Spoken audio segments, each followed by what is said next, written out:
incuestionablemente es necesario trabajar esotéricamente sobre sí mismos, si es que en realidad de verdad queremos una transformación radical. Sin embargo, no es posible que exista en nuestras vidas una real conjunción en el trabajo o con el trabajo esotérico si antes no amamos el trabajo. Necesitamos tener un verdadero afecto, un verdadero cariño por el trabajo esotérico gnóstico. Solo así podría realizarse una conjunción en nuestras vidas con el trabajo esotérico. En tanto esa conjunción con el trabajo no se haya realizado, indubitablemente seríamos incapaces de comprenderlo integralmente.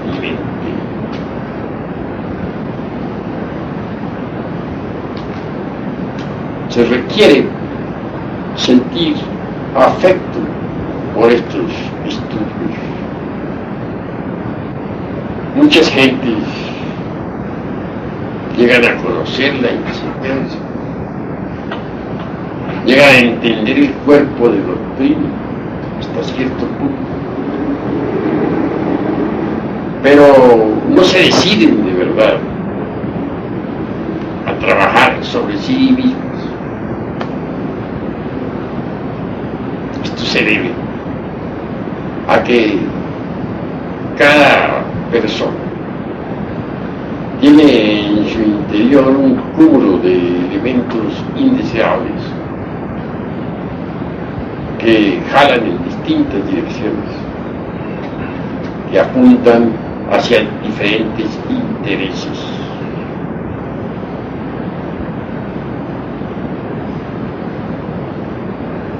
Hay quienes dicen, bueno, yo iniciaré el trabajo esotérico, gnóstico, cuando logre mejorar mi situación económica. Voy ahora a conseguir dinero y después sí, me dedico de lleno a la gnosis. Hay quienes dicen, tengo un problema de familia y en tanto ese problema continúe no podré entrar de lleno en el trabajo. Hay quienes dicen, bueno, yo actualmente soy un estudiante, estoy para graduarme en ingeniería o medicina, etcétera, etcétera, etcétera, y por eso no puedo dedicarme de lleno al trabajo esotérico gnóstico. El día que termine mis estudios me dedicaré de lleno, ahora no. Así que esas gentes con su modo de pensar están demostrando que no le tienen afecto, cariño de verdad al trabajo esotérico Cristo. Cuando uno ama algo, se sacrifica por lo que ama. Pero si no ama, ¿cómo podría sacrificarse?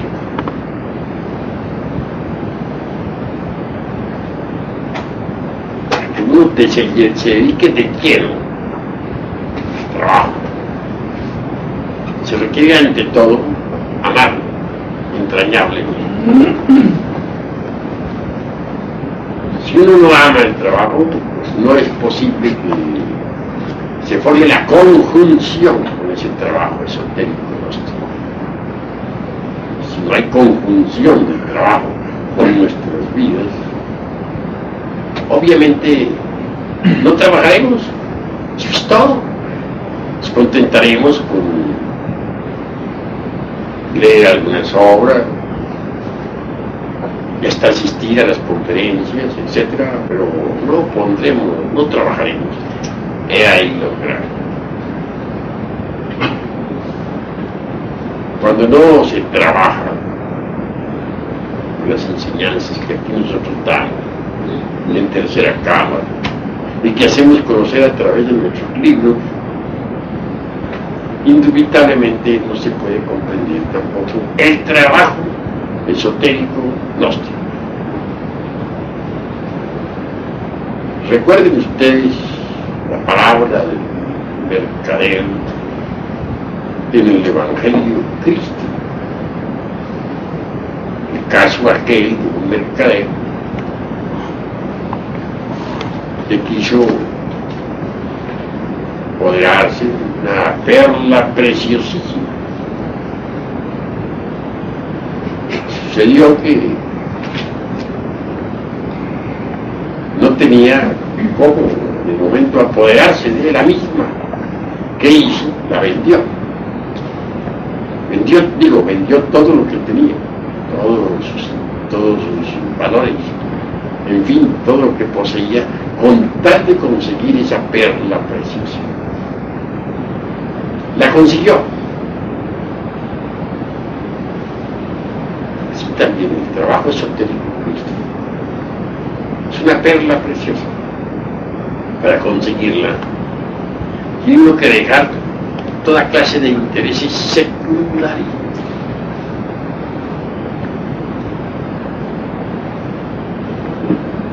Abandonar todo lo que en el mundo pueda atraer y dedicarse exclusivamente al trabajo. Como quiera que poseemos diversos agregados psíquicos dentro de nuestro interior, que personifican la ira, la codicia, la lujuria, la envidia, el orgullo, la pereza, la gula, etcétera, etcétera, etcétera. Pues todos estos diversos elementos incuestionablemente jalan, como ya dije, en distintas direcciones, apuntan hacia los más diversos intereses, tienen su energía psíquica involucrada en tales o cuales intereses, en tales o cuales valores, etc. Tiene uno naturalmente, o debe uno naturalmente, liberar su energía psíquica involucrada en estos o en aquellos valores. Si uno consigue liberarla, entonces se puede concentrarla, dijéramos, en esa perla preciosa que es el trabajo esotérico nuestro. Cuando uno libera su energía, cuando la saca de los intereses materiales, de los intereses egoístas, cuando la extrae de los deseos pasionales, cuando se la arranca a lo que no tiene importancia, cuando la concentra en una sola dirección, que es el trabajo, obviamente se forma la conjunción con el trabajo, y entonces de lleno se dedica uno al trabajo sobre sí mismo. Esto conduce naturalmente a transformación radical. Es necesario, pues, ir comprendiendo esto, si es que en verdad anhelamos la transformación. Indubitablemente, el amor por el trabajo es básico. Pero al hablar de amor, tenemos que ser juiciosos en el análisis. No olviden ustedes que yo soy matemático en la investigación y exigente en la expresión. La palabra amor en sí misma es un poco abstracto. Necesitamos especificarlo para saber qué es eso que se llama amor.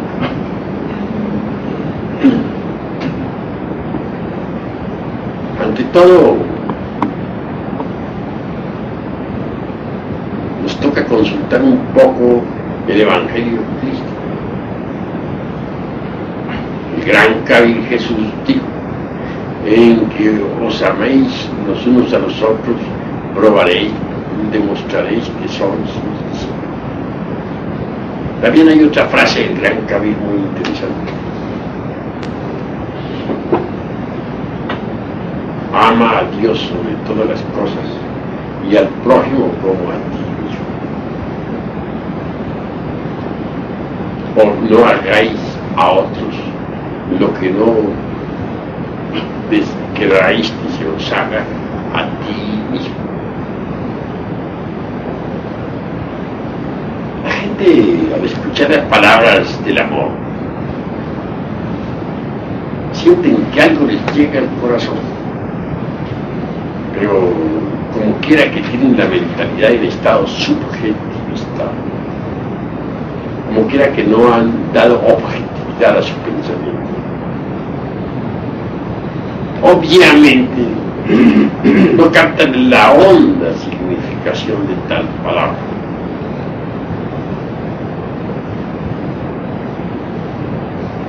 Es necesario e inaplazable entender lo que es amor. Aquella frase en que no hagáis a otro lo que no quiera que se os haga a ti mismo, podría ser traducida así: seos conscientes de los otros, es decir, de tus prójimos y de ti mismo.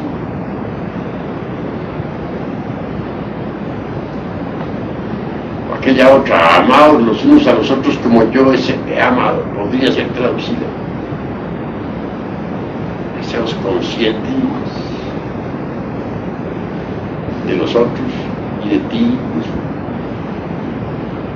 Amar a Dios sobre todas las cosas y al prójimo como a ti mismo puede ser traducido: seos conscientes de la divinidad que hay en vuestro interior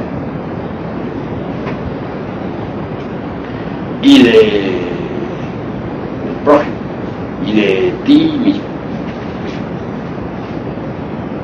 Así pues, necesitamos hacernos conscientes de eso que se llama amor. Podría traducirse como conciencia. ¿Cómo podría uno amar a sus semejantes, es decir, comprenderlos, si uno no es consciente de sus semejantes? Debemos hacernos conscientes de nuestros semejantes, si es que verdaderamente queremos comprender. Y solo comprendiéndolos sentiremos por ellos amor. Pero para podernos hacer conscientes de nuestros semejantes, necesitamos hacernos conscientes de sí mismos.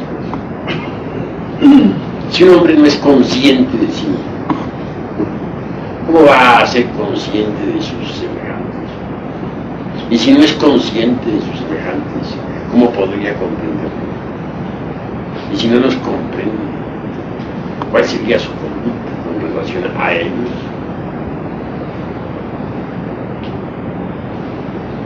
Esto es importante.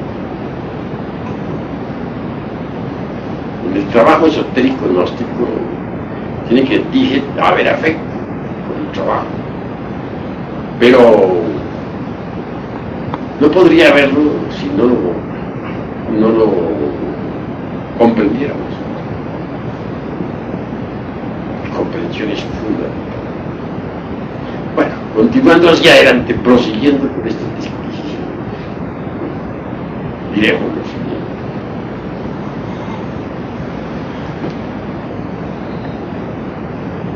hay tres clases de amor.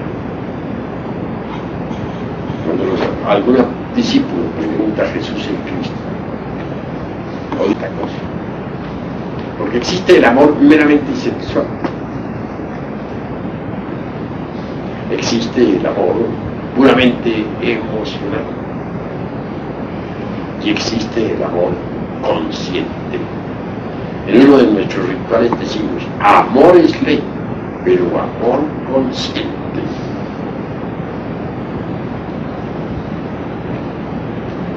Mucha gente se entiende únicamente por el sexo, nada más.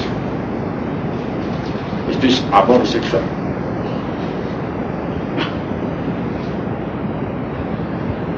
Otros hay quienes tienen su centro de gravedad en la emoción, ¿sí? Es decir, cultivan el amor meramente emocional. Tal amor emocional entre las personas indubitablemente gira hacia el odio o viceversa. Es inestable.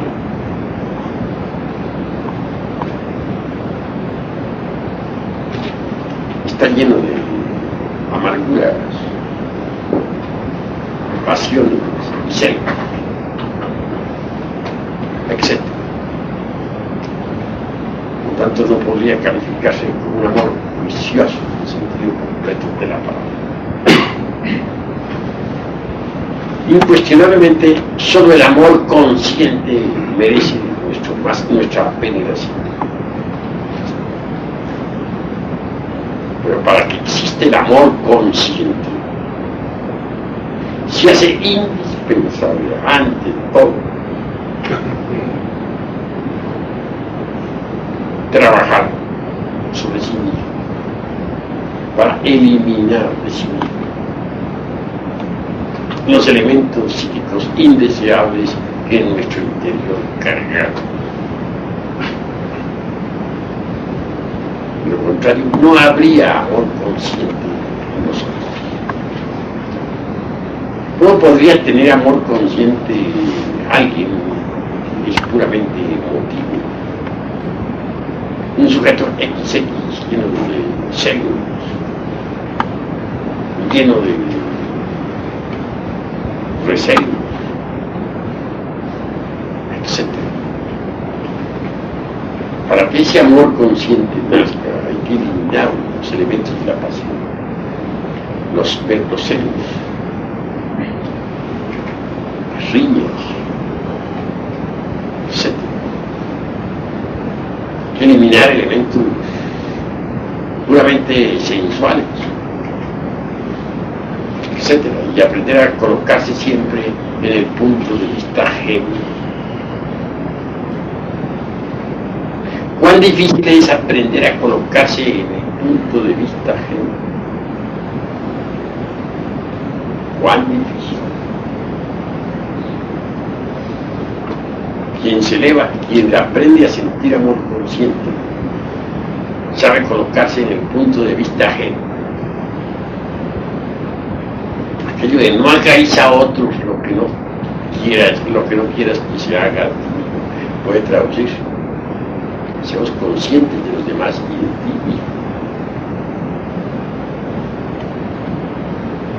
Si uno se coloca en el punto de vista ajeno, fracasa mentalmente, no llegará a amar conscientemente jamás a nadie. Pero para colocarnos en el punto de vista ajeno, tenemos nosotros que dejar a un lado el amor propio. Desgraciadamente las gentes han sido fabricadas de acuerdo con el modelo del amor propio. Es obvio que nosotros debemos capa tras capa ir eliminando de sí mismo los distintos aspectos del amor propio. Gran parte de eso que se llama amor, que hombres sienten por las mujeres o viceversa, en el fondo no es más que una extensión del amor propio. Es muy difícil eliminar de sí mismos el amor propio. El yo del amor propio debe ser desintegrado, debe ser anulado, debe ser reducido a cenizas, si es que en verdad nosotros queremos aprender a ver el punto de vista ajeno.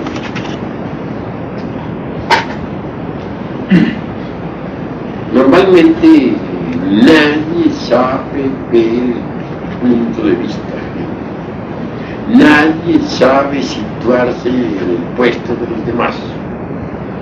cada cual está tan dominado por el yo del amor propio que ni remotamente se le ocurre pensar en colocarse en el puesto ajeno, en el punto de vista de los demás. Si uno elimina de sí mismo el yo del amor propio, da un gran paso. Y si consigue eliminar aquellos agregados cívicos que personifican claramente la arrogancia, la superioridad y la intolerancia, obviamente realizará avances extraordinarios, porque la arrogancia precisamente, eso de creer que eso que nos hace sentir a nosotros personas muy grandes, que nos hace comportarnos ante los demás de una forma hasta déspota, es obsceno para el despertar de la conciencia. Una persona arrogante no podría amar a sus semejantes jamás. ¿Cómo los amaría?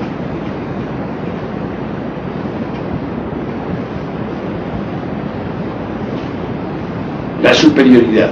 ¿Qué diremos de ese yo de superioridad? ¿Por qué hemos de sentirnos nosotros tan importantes ante nosotros, ante el prójimo? Si nosotros no somos más que míseros gusanos del lodo de la tierra. Eso de la superioridad, de creernos superiorizados, es obvio para el despertar. Y en cuanto a la intolerancia, esta nos conduce a la crítica.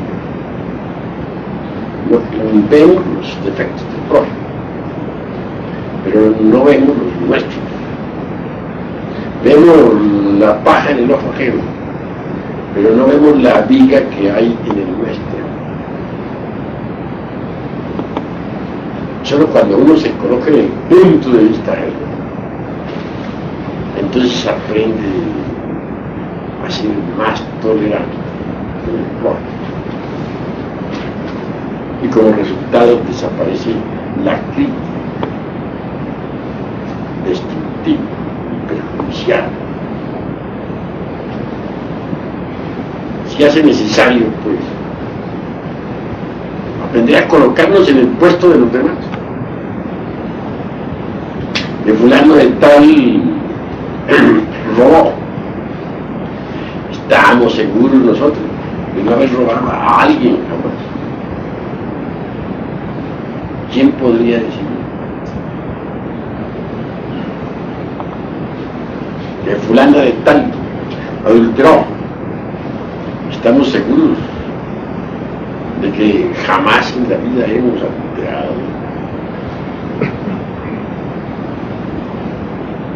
Que Sutano está cometiendo tales o cuales desórdenes. Estamos seguros de no haberlos cometido nosotros.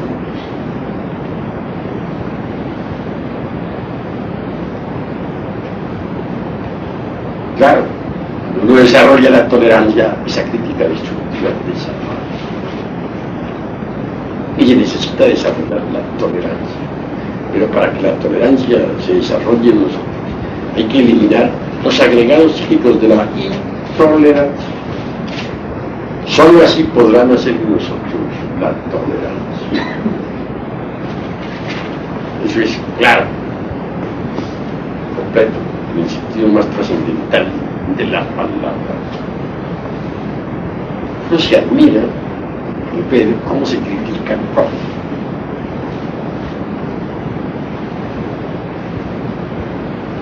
Si nos colocáramos en el punto de vista del prójimo, si por un momento cambiáramos nuestra personalidad por la del prójimo, comprenderíamos al prójimo y entonces no criticaríamos.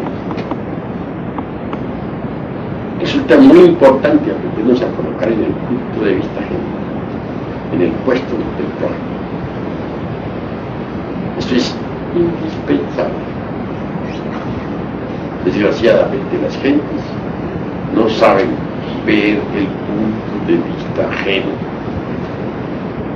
Por eso fallan, lamentablemente.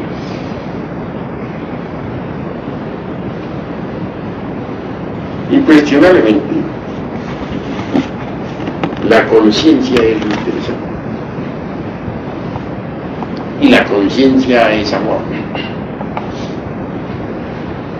Amor, conciencia son dos partes del mismo. Si uno se propone verdad, hacerse consciente de sí mismo, será consciente de los demás. Causa asombro ver, por ejemplo, los torturadores del prójimo, aquellos que torturan a otros. ¿Cuán inconscientes son? Porque al estar torturando a otros, a sí mismos se están torturando. Si uno tortura a otra persona, más tarde será torturado. Es el peor de los negocios. No tiene que ver todos esos aspectos. Si quieren en verdad realizar progresos extraordinarios en el campo del ser.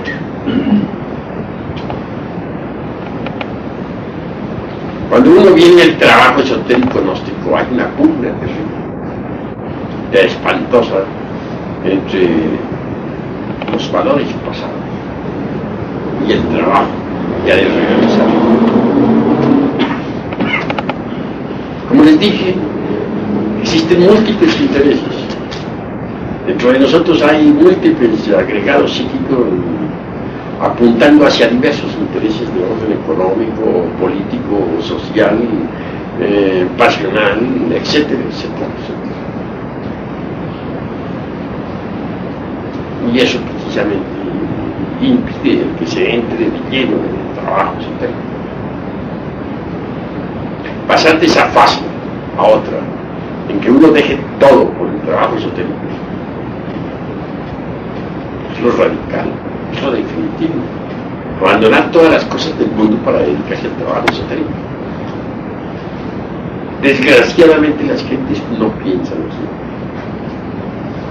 Por lo común, los estudiantes, los aspirantes, pasan largo tiempo entre el pasado, el futuro, entre los valores, dijéramos, pasados y el trabajo nuestro. Se forma una especie como de algo amorfo, incoherente, que se quiere trabajar, pero que no se entrega de lleno. Conclusión, pues la gente pierde mucho tiempo. Al fin los que se resuelven a trabajar sobre sí mismos. Pero cuán pocos son los que de verdad se resuelven a dejarlo todo por la perla preciosa. Se necesita una transvalorización de la vida, de los valores que en ella tenemos. Obviamente, mis queridos hermanos, lo fundamental en realidad de verdad es la aniquilación budista.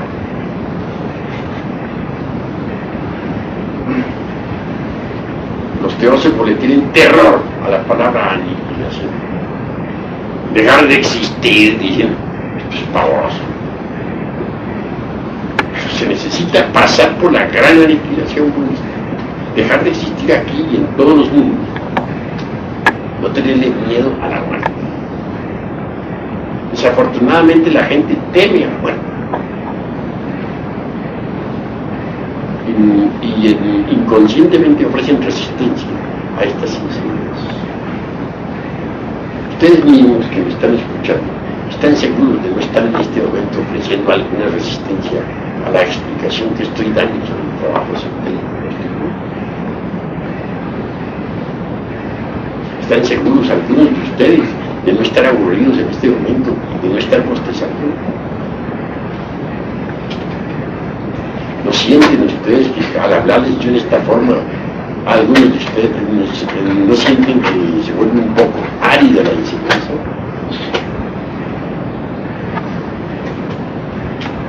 cambio, si yo me pongo a hablarles en este momento a ustedes sobre la lotería, o sobre cómo mejorar la situación económica, o cómo lograr el éxito del amor, o algo así por el estilo, te aseguro que no bostezaría. Me vale referirme directamente al trabajo sobre sí mismo, y a eso que se llama aniquilación budista. Incuestionablemente, el fondo de cada uno de ustedes se provoca una resistencia subconsciente. ¿Por qué? Porque de ninguna manera el ego dejar de existir. El ego rechaza este tipo de enseñanzas, porque apuntan contra su mismísima existencia. ¿Hay alguno de ustedes que tenga ganas de no existir? Porque ustedes quieren existir aquí y en el más allá. Algunos de ustedes dirían, bueno, yo tengo ganas de no existir más en el segundo piso. Quisiera desencarnar. Pero ¿con qué secreto deseo piensan así? Sencillamente porque anhelarían vivir en los mundos superiores. Eso es claro, pero en una situación socialmente mejor. ¿Por qué los curas, por ejemplo, tienen tanta gente? Porque los curas no le ofrecen la doctrina de la aniquilación budista a sus afiliados. Al contrario, les ofrecen el cielo mediante cómodos pagos, es decir, les dan el pasaporte para el cielo. Una vida cómoda en el más allá, gozando toda clase de honor. Si la viuda deja una buena fortuna, por ejemplo, a la parroquia, se le da a cambio el pasaporte para el cielo. Esto es claro. Así puede haber sido un individuo un gran asesino, un gran criminal, pero basta que se confiese al señor cura para que tenga el pasaporte para el cielo.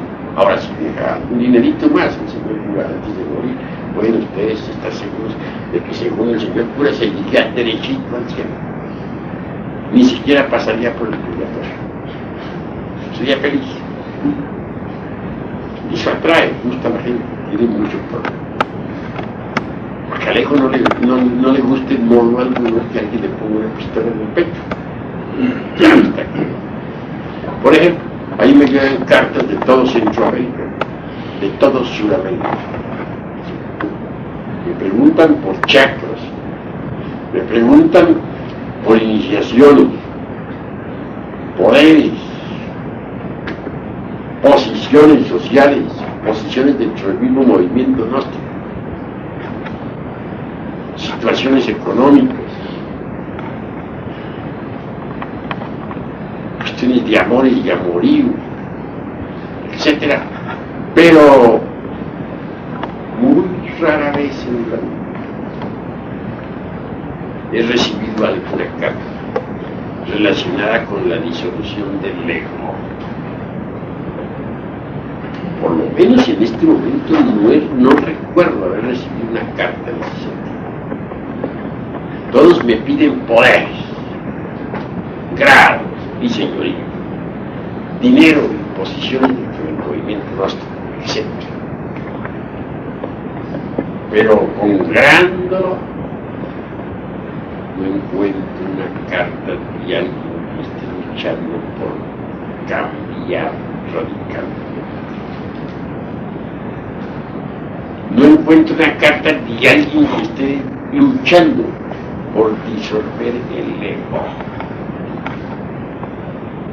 No encuentro una carta de alguien que esté entregado de lleno a la muerte del sí.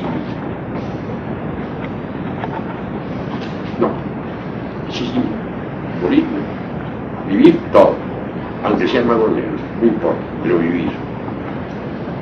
Eso es lo que quiero. Sí, ser grandes, ser señores, ser poderosos, pero sin tomarse la molestia de morir. Y resulta que solo con la muerte adviene lo nuevo. Si el germen no muere, la planta no nace. pero no quieren entenderlo.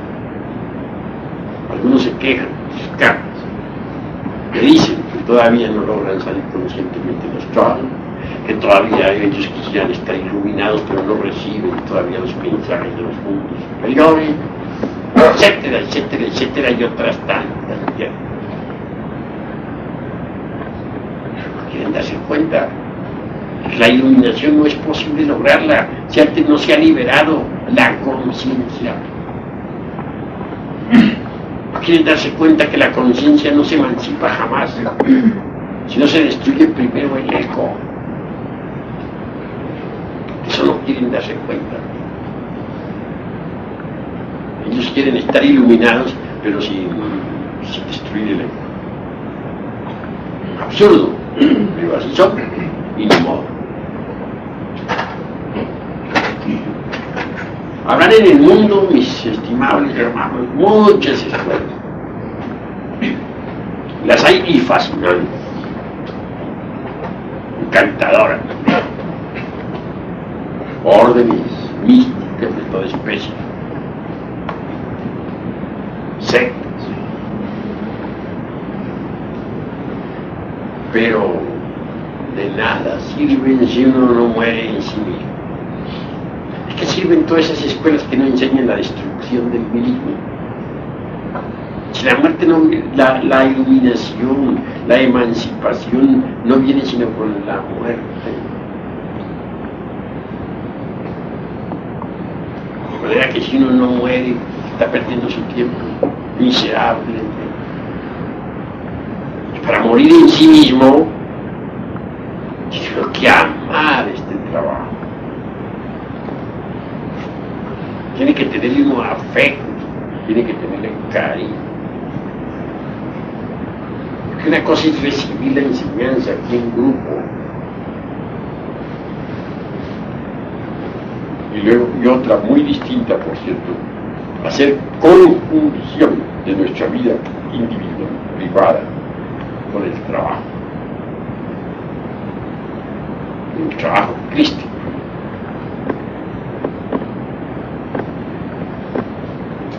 Uno puede escuchar aquí todo lo que digamos, pero si no trabaja sobre sí mismo, ¿cómo podría transformarse? De ninguna manera, ¿verdad? Actualmente la humanidad tiene una psiquis completamente anormal. ¿Por qué? Porque tienen embotellada la conciencia entre el ego, es decir, poseen conciencia egoica. La conciencia enfrascada entre los distintos agregados psíquicos que constituyen el mí mismo se procesa en virtud de su propio condicionamiento. Indubitablemente sí, mientras uno tenga la conciencia embutida en su ego, es anormal, posee una psiquis anormal. Constantemente se oyen casos de gente que son llevadas por los extraterrestres a través del espacio. Aquellos que han viajado han sido llevados en naves cósmicas. De regreso siempre han manifestado que estuvieron metidos dentro del laboratorio de alguna nave de esos. Siempre se les examina dentro del laboratorio. Después se les deja en paz, se les da su paseo y se les trae de regreso al lugar donde se les tomó. Es claro que esas grandes naves cósmicas, manejadas por hermanos de otros mundos, poseen laboratorios maravillosos. Pero ¿por qué se llevan a los terrícolas y los meten dentro de los laboratorios? ¿A ustedes no se les ha ocurrido pensar alguna vez en eso? Sencillamente porque los terrícolas son criaturas que tienen la psiquis en estado anormal. No son personas normales. Son criaturas de una psiquis muy extraña, muy rara. Viven en estado sonambúlico. Ese es uno de los motivos por los cuales son raptados por un ratito y metidos en los laboratorios de las naves y todo eso. A los extraterrestres les llama mucho la atención ver esos anormales que viven aquí en la Tierra y se los llevan para estudiarlos en los laboratorios a ver qué es lo que les está pasando. Porque los terrícolas son seres anormales. Esa es la cruda realidad de los hechos.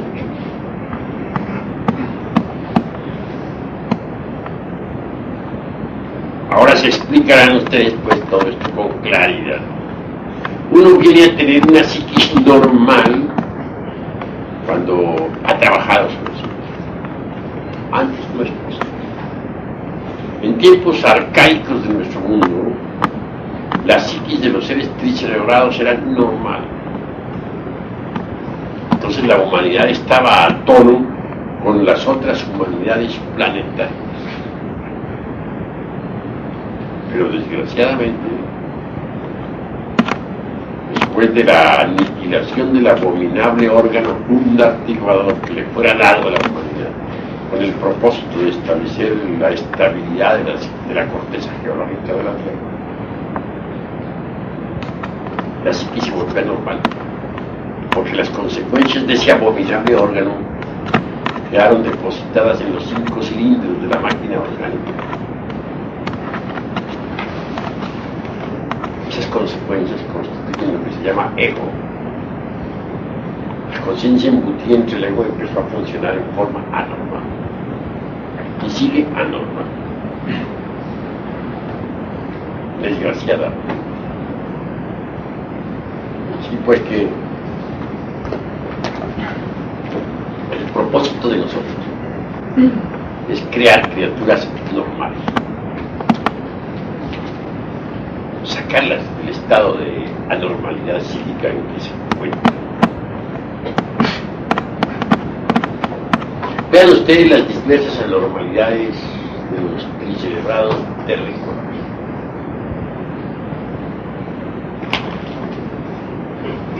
Una de ellas, la intolerancia. Es gravísimo.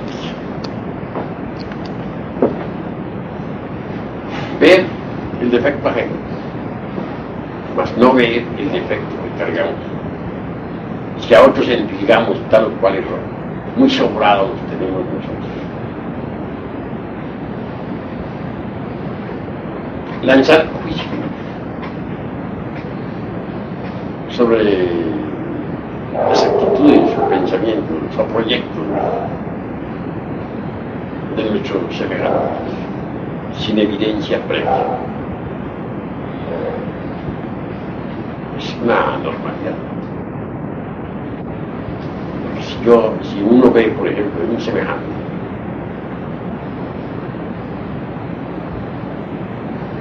tal o cual actitud,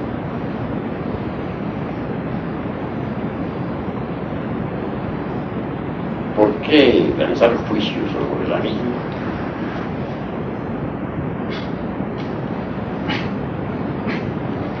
Los hechos en sí mismos pueden ser entendidos cuando se les examina con el sentido de la autoobservación psicológica. Pero si nosotros no usamos el sentido de la autoobservación psicológica, ¿cómo podríamos entender en forma íntegra los hechos?